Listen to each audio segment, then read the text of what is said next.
Hadirin salat Jumat rahimakumullah.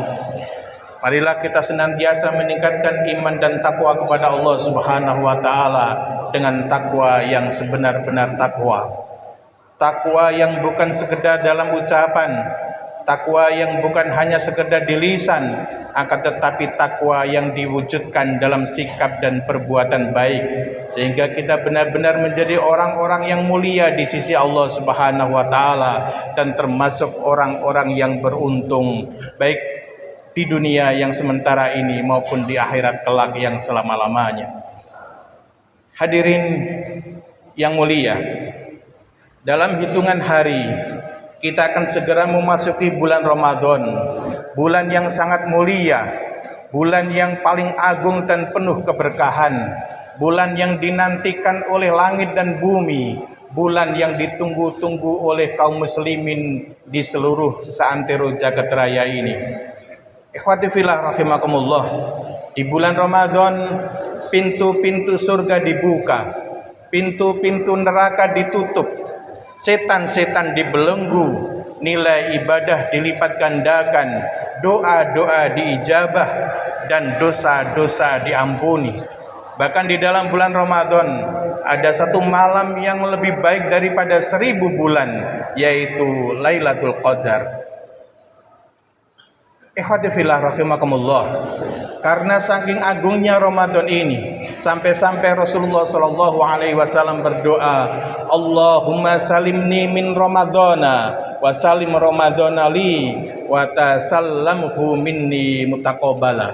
Rasulullah berdoa, wahai Allah, sampaikanlah aku dengan selamat kepada Ramadan, sampaikanlah Ramadan kepadaku, dan terimalah amal-amalku di bulan Ramadan. Dalam riwayat lain, ketika memasuki bulan Rajab, Rasulullah sallallahu alaihi wasallam berdoa, Allahumma barik lana fi Rajab wa Sya'bana wa balighna Ramadan. Wahai Allah, berikanlah kami pada bulan Rajab dan bulan Sya'ban keberkahan, dan pertemukanlah kami dengan bulan Ramadan. Hadirin sidang Jumat rahimakumullah, ini menunjukkan bahwa orang yang beriman hendaknya mempersiapkan Ramadan jauh-jauh hari sebelumnya, bukan menunggu hari pertama baru berbenah diri. Hadirin yang kami muliakan, dan di antara persiapan-persiapan menyambut bulan Ramadan itu adalah pertama, persiapan spiritual. Syekh Abdul Qadir Al-Jilani dalam kitab Al-Ghunyah menganjurkan agar umat Islam menyambut bulan suci Ramadan ini dengan mensucikan jiwanya dan bertaubat terhadap dosa-dosa yang pernah dilakukan pada masa-masa yang lalu. Jika ingin bertemu dengan seorang kawan saja, jika kita ingin berjumpa dengan seseorang saja, kita merasa perlu tampil bersih dan berdandan rapi. Apalagi yang akan kita jumpai adalah hari-hari yang penuh keberkahan, hari-hari yang penuh dengan ampunan. Itu sebulan penuh kita akan bersamanya. Maka melakukan evaluasi buruknya perilaku, kemudian meminta ampun kepada Allah Subhanahu wa taala adalah merupakan tahap penting di dalam menyambut bulan suci Ramadan. Sekali lagi, marilah kita bersihkan dosa-dosa kita pada masa-masa lalu. Marilah kita bersihkan kebiasaan-kebiasaan buruk yang ada pada diri kita.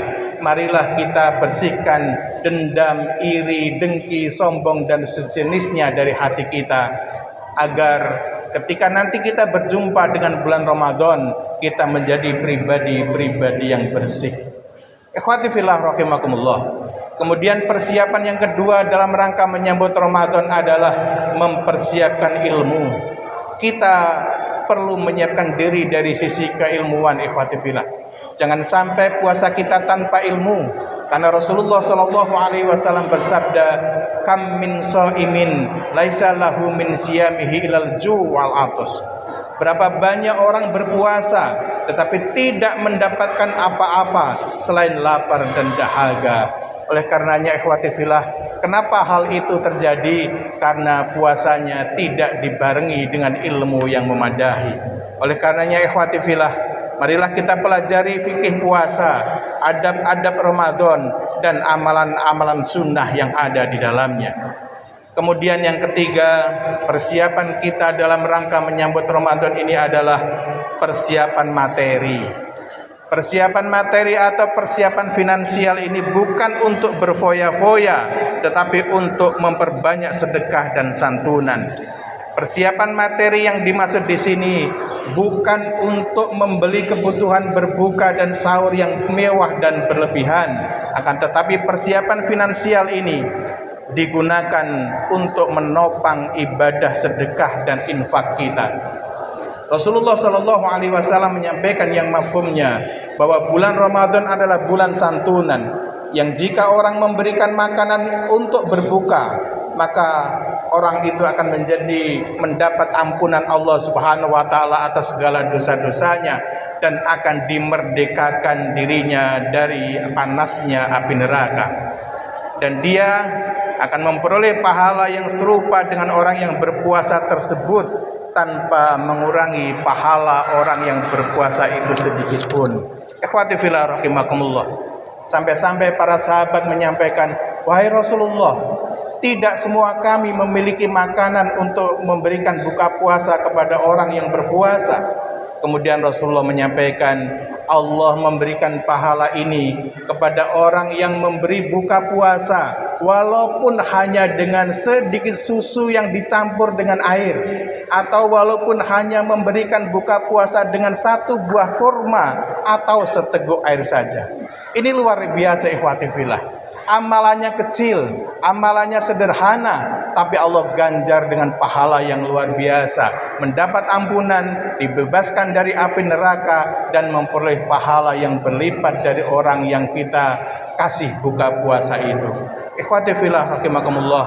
Kemudian Rasulullah Shallallahu Alaihi Wasallam melanjutkan sabdanya, barang siapa yang memberikan minuman kepada orang yang berpuasa, maka Allah akan memberinya minuman dari telagaku. Yang satu tegukan saja dari telaganya Rasulullah Shallallahu Alaihi Wasallam, maka orang itu tidak akan pernah merasa haus selamanya sampai masuk ke dalam surga. Hadirin yang dimuliakan Allah Subhanahu wa taala, maka jangan biarkan Ramadan berlalu tanpa sedekah. Jangan biarkan Ramadan berlalu tanpa berinfak, dan jangan biarkan Ramadan berlalu tanpa santunan. Karena Rasulullah Shallallahu Alaihi Wasallam sekali lagi menyampaikan, Ramadan adalah bulan memerdekakan diri kita dari panasnya api neraka. Hadirin jamaah salat Jumat rahimakumullah. Kemudian persiapan yang keempat adalah menyiapkan mental spiritual keluarga. Hadirin yang berbahagia, marilah kita mentradisikan sebuah pertemuan semua anggota keluarga untuk merancang kegiatan dan target Ramadan. Istri, anak, suami, marilah dikumpulkan dalam satu suasana yang santai namun khusyuk untuk menyambut Ramadan. Jangan sampai Ramadan berlalu dan mengalir begitu saja tanpa ada upaya untuk memanfaatkan dan mengoptimalkan kebaikan dalam keluarganya. Hendaklah masing-masing anggota keluarga kita memiliki target selama bulan Ramadan. Misalnya akan menghatamkan Al-Quran 2 khataman selama 1 bulan, akan menjaga qiyamul lail sampai selesai, atau akan melanjutkan puasa sunnah Syawal yang akan dimulai sejak tanggal 2 Syawal. Target-target ini ikhwati fillah, target-target pencapaian Ramadan ini hendaknya diketahui oleh semua anggota keluarga dan saling mengingatkan untuk kesuksesan pencapaian target tersebut. Dengan demikian insya Allah semoga seluruh anggota keluarga kita benar-benar berhasil menjalani Ramadan dengan penuh makna dan mendapat predikat takwa sebagaimana tujuan puasa yang difirmankan oleh Allah Subhanahu wa taala, ya ayyuhalladzina amanu kutiba alaikumusiyam kama kutiba alal ladzina min qablikum la'allakum tattaqun. Akhir dari tujuan puasa adalah la'allakum tattaqun, agar kita menjadi orang-orang yang bertakwa. Hadirin jamaah yang dimuliakan Allah Subhanahu wa taala, sekali lagi khatib sampaikan, Ramadan akan segera datang. Pertanyaannya bukan kapan, tetapi pertanyaannya adalah sudahkah benar-benar kita ingin menyambutnya? Jangan sampai Ramadan datang tetapi hati kita masih tertinggal. Jangan sampai nanti Ramadan pergi tetapi kita pulang tanpa perubahan. Barakallahu li wa lakum fil Qur'anil azim wa nafa'ani wa iyyakum bima fihi minal ayati wa dzikril hakim wa taqabbala minni wa minkum tilawatahu innahu huwas samiul alim.